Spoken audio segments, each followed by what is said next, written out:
Was there something from when you were a little bit younger, maybe as a teenager, a story of struggle or success that really shaped how you viewed the world and perhaps even your role in the world? If I think of a story, probably I remember in school there was this, I was really into my singing and uber competitive. And I've definitely over the years tapered that back in terms of competing more with myself than others and not judging myself by somebody else's highlight reel. That's been a huge journey as a parent and a business owner. Great lesson, yeah.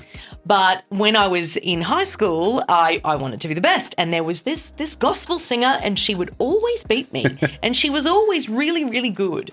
And I would get out, and I'm ashamed to say this, but I'm going to say it. I would get back in the car afterwards if she'd win, and I'd huff and puff and sulk the whole way home.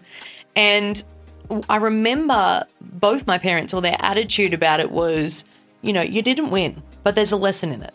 That's okay. What could you do differently next time? What do you want to do more of? How was your breathing on stage?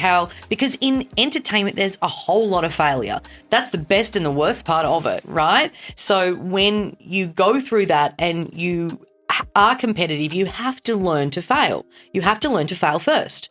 And then the success comes from that.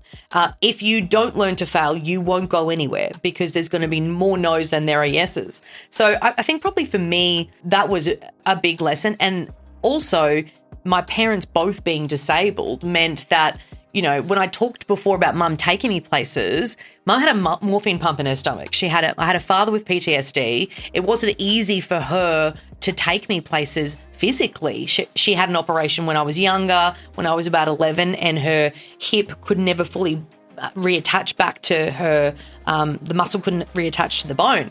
So she had a morphine pump. Dad had the back of an 18-year-old, suffered from PTSD. Both had morphine pumps. So from a mental health perspective, that wasn't easy for her to show up, I think, every day and let me pursue my dreams. But definitely, that get back up again and take the lesson in it has carried me through in life.